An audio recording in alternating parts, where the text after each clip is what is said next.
quality education, expanding access to learning, serving learners' learning needs, tackling challenges of the present time, supporting every learner's dream, reaching young Tagomeños where they are today.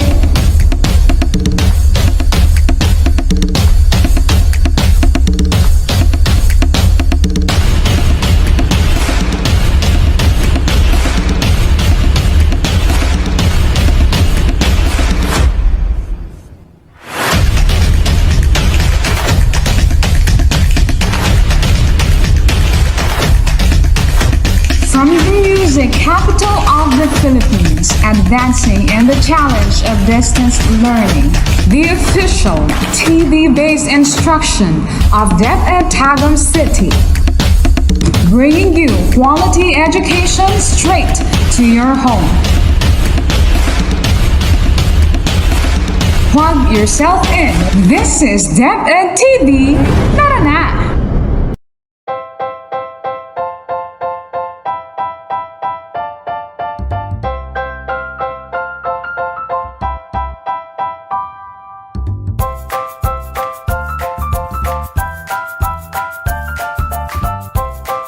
Good day, science learners! Dare to be remarkable as we start embracing the day with a big smile and open mind as we explore, discover, and learn together. Are you excited for another sci-fantastic journey? That's great! We too are all excited! Welcome to an amazing and exciting world of science! I'm Teacher Arlene. I am Teacher Maria Luisa. I am Teacher Michelle. And I am Teacher Princess. And we are your science teachers.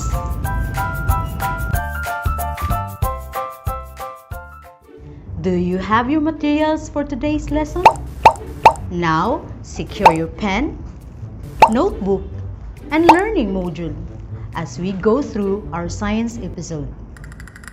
For this lesson, you will be able to describe beneficial and harmful interaction among living things.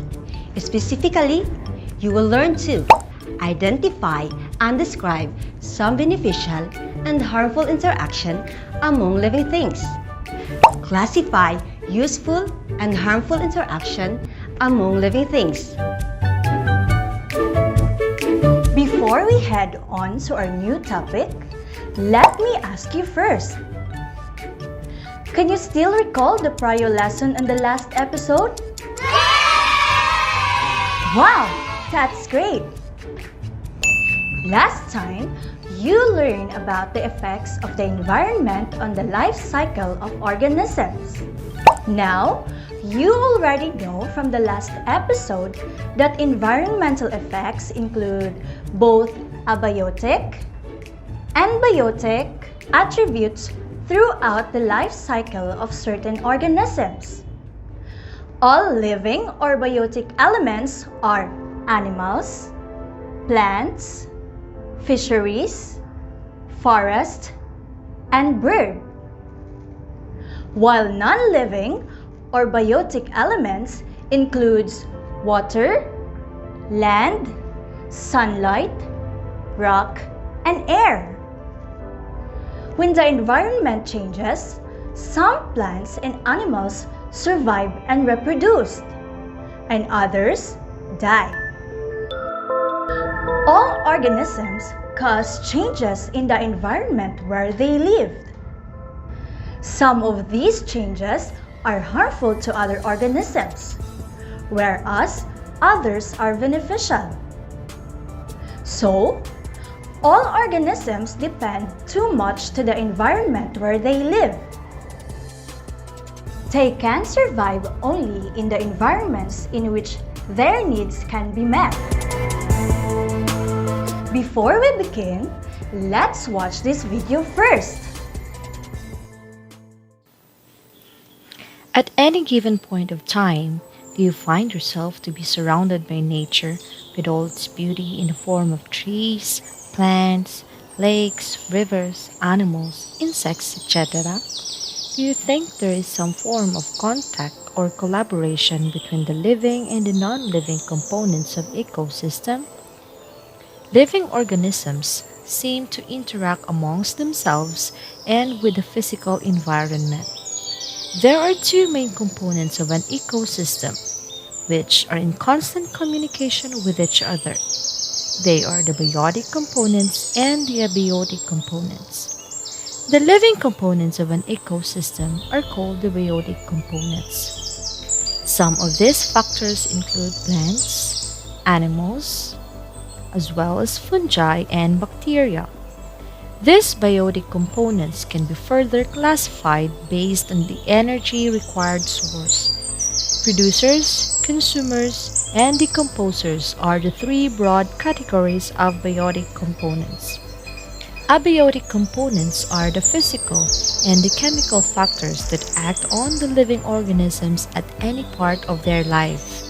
These are also called as the ecological factors. The physical and chemical factors are characteristics of the environment. Light, air, soil, and nutrients form the abiotic components of an ecosystem. In conclusion, ecosystems have a complex set of interaction that happen between the biotic and abiotic components. The components of an ecosystem are linked to each other through the energy flows and nutrient cycles. Even though ecosystems do not have clear boundaries, these interactions get affected even if one factor is changed or removed. This ultimately has the capacity to affect the entire ecosystem.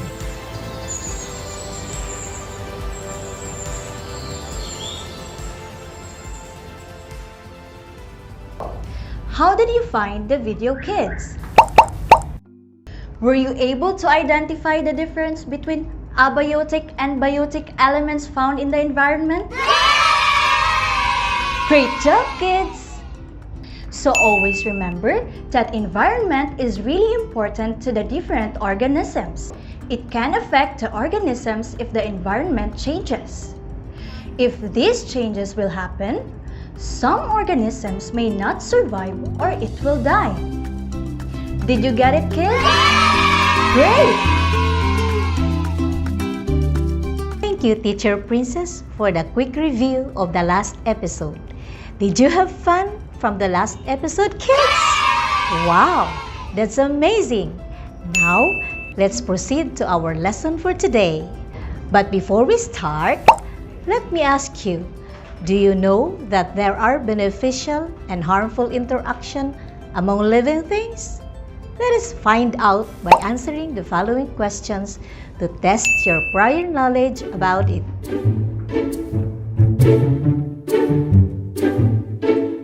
Direction. Choose the letter of the correct answer. You will be given only 5 seconds to answer each questions. Let's begin. Number 1. Which of the following pair of organisms has harmful interactions? A. Orchid and a trunk of a tree. B. A bird's nest and a tree. C. Butterflies and flowers. D. A snake and a rat. Timer starts now.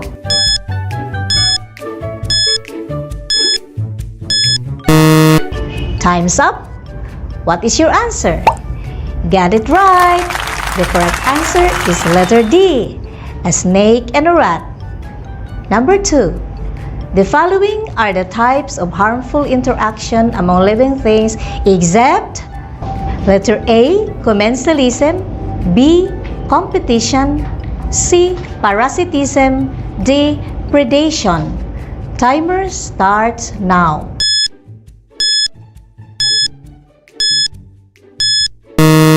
Time's up. Did you have the same answer, kids? Yes, very good. It's letter A, commensalism. 3. Which of the following is a parasite? A lion hunting a zebra. B. Bird's nest on a tree. C. Fleas sucking blood from a dog. D. A snake swallowing a bird's egg. Timer starts now.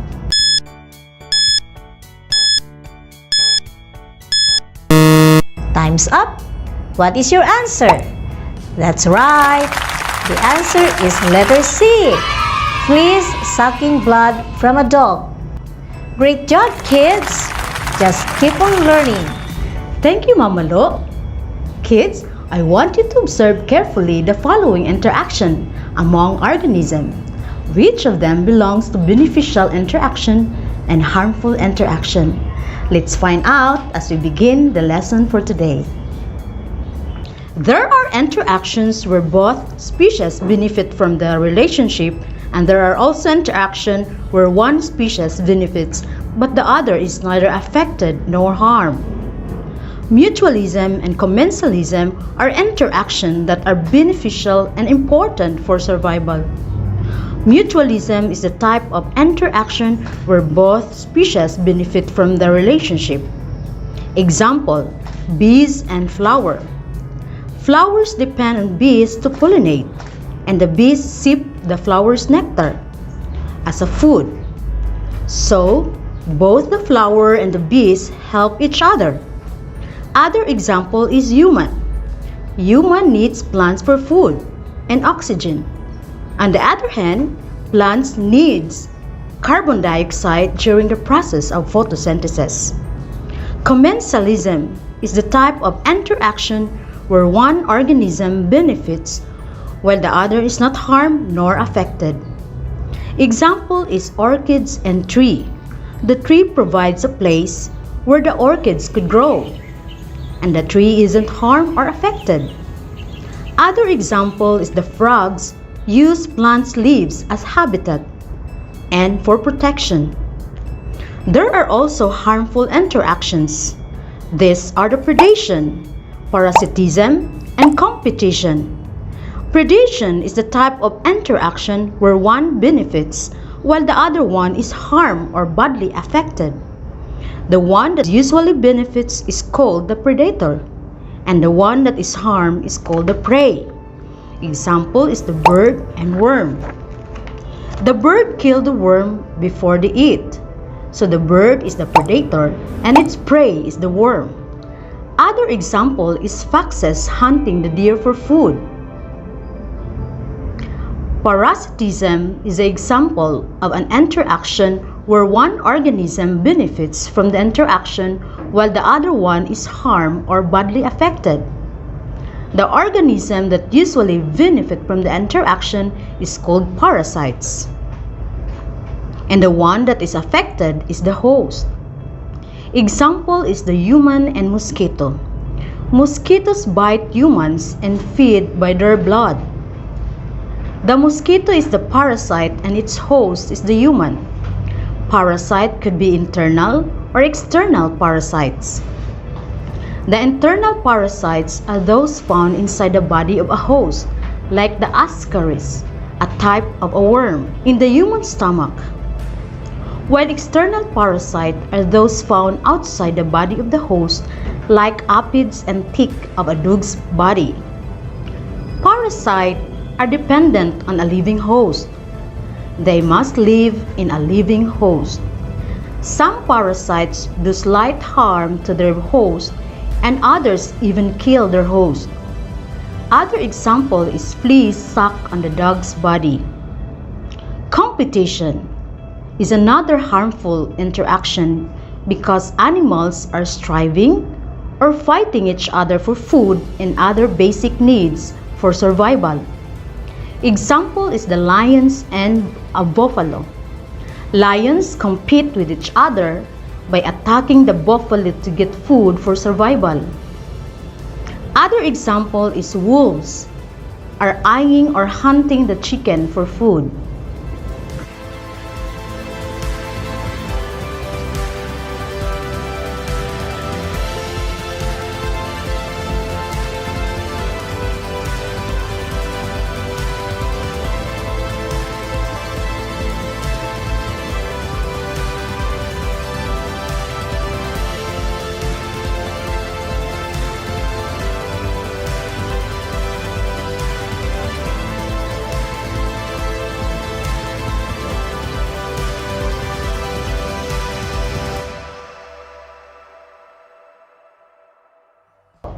Wow!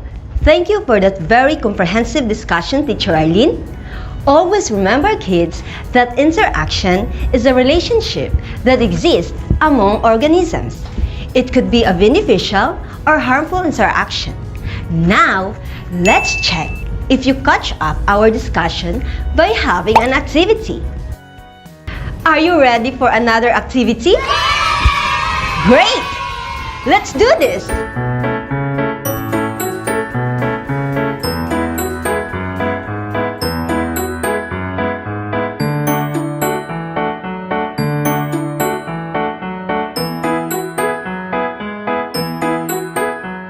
Direction. Look at the pictures and identify what type of interaction among living things are the following. Choose the letter for the best answer inside the word bank. You will be given 30 seconds to answer. Timer starts now.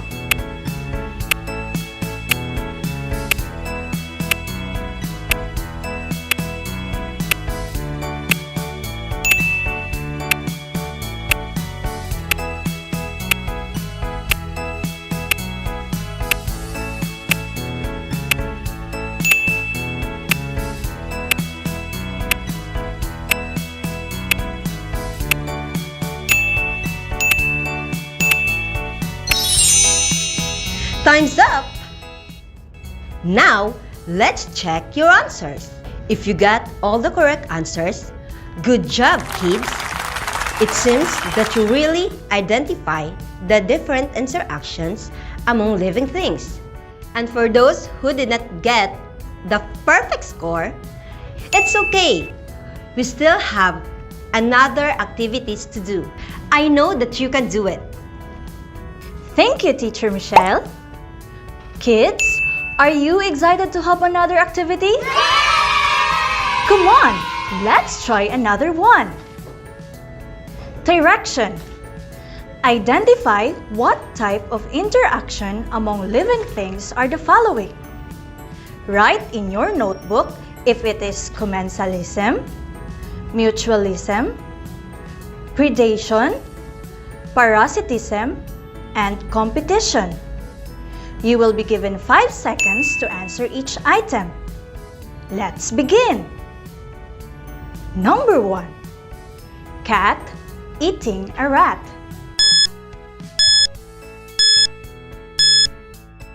Time's up. What is your answer? Great! The correct answer is predation. Number 2. Frog on the leaf.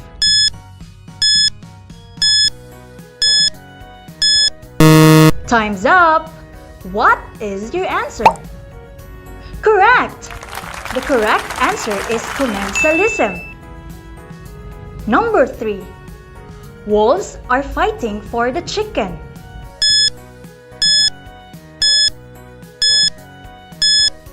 Time's up! If your answer is competition, you got it right. Easy, right, kids? Great! Did you get all the correct answers, kids? Excellent! I'm pretty sure that you can answer all the activities in your module.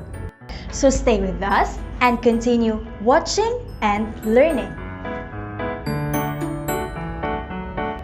Thank you, Teacher Princess. Well done, kids! If you listen carefully to our discussion, then answering the activities will be easier for you. But I'm sure you managed to answer all of them, since all of you are fantastic kids! This time, let's watch this short video clip and write down your observations about the video. Nature is life and life is nature itself. Its beauty is remarkably marvelous.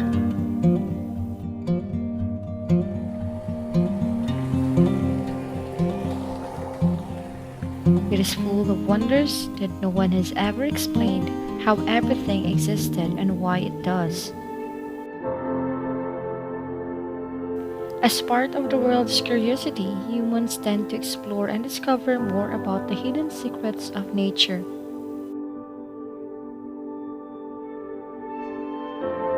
How the light, water, air, plants, animals, and all other living and non-living components of the ecosystem build up relationship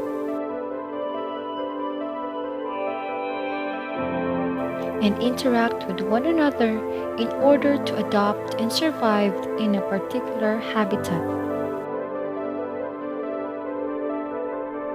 With this interaction, they have different roles that give their identity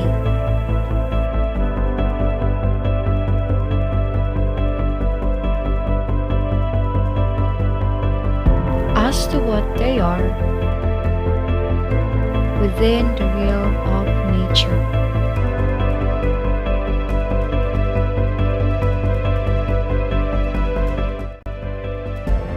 But changes occur and drastically affects all life forms.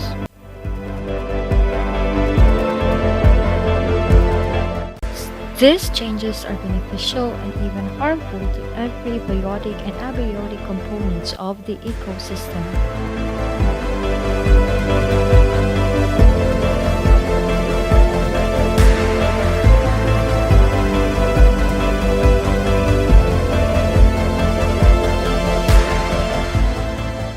Time is running. So think as if this is our last chance to rebuild what was lost and damaged.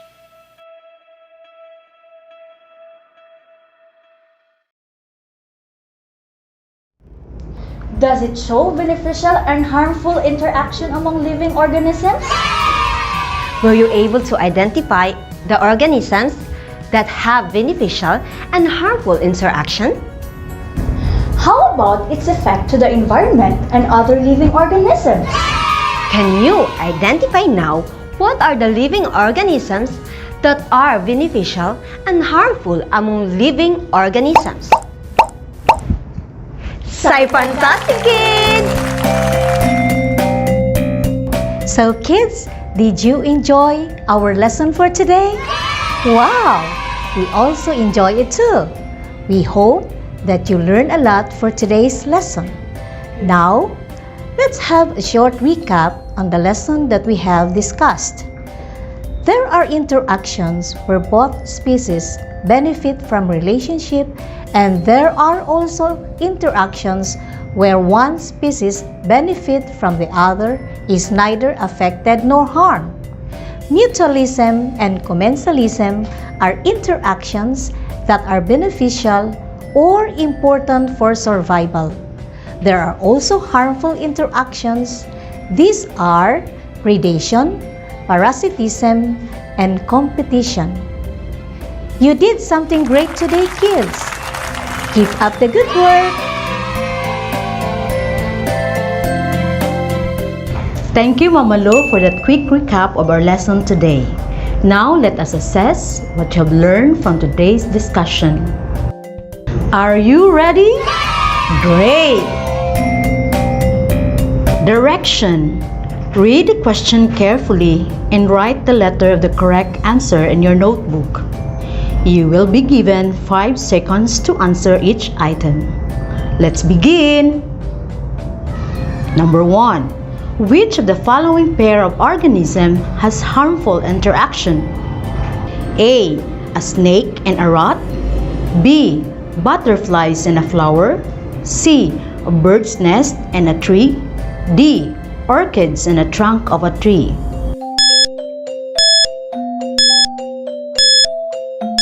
Time is up. Let's check your answer.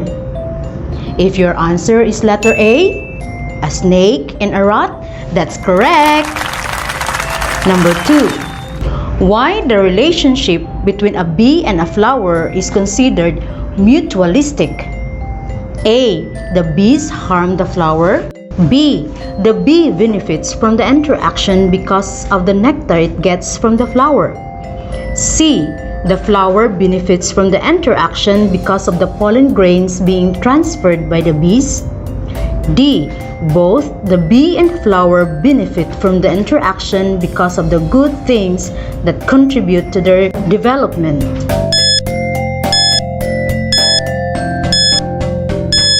Time is up! The correct answer is letter D. Both the bee and the flower benefit from the interaction because of the good things that contribute to their development. Number 3. What are the beneficial interaction among living things? A. Parasitism and predation. B. Predation and competition. C. Mutualism and commensalism. Letter D. Commensalism and competition.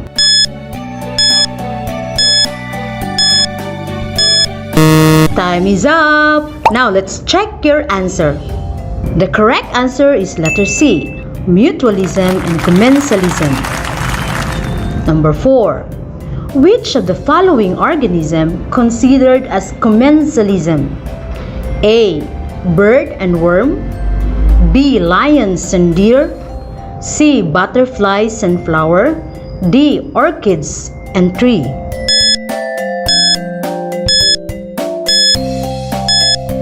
Time is up. If your answer is letter D, orchids and tree, you got it right. The following pair of organism has beneficial interaction except A. A bird's nest on a tree. B. Wolves are fighting for the chicken. C. Butterflies and flowers. D. Squirrels stay inside the hole of a tree.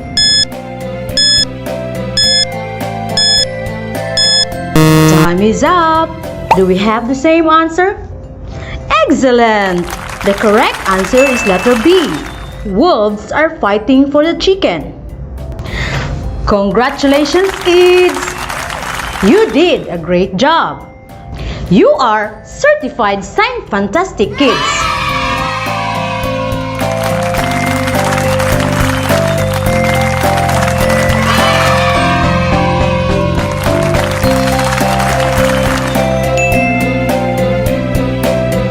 Congratulations, kids! You all did great today. You are truly a Science Fantastic Kids. Good job! This has really been an amazing educational journey with you. We hope you have an awesome day with us, and we are looking forward for another episodes with you. Once again, I'm Teacher Arlen. I am Teacher Maria Luisa. I am Teacher Michelle. And I am Teacher Princess, saying Always explore and discover the amazing world of science. Have a wonderful day and see you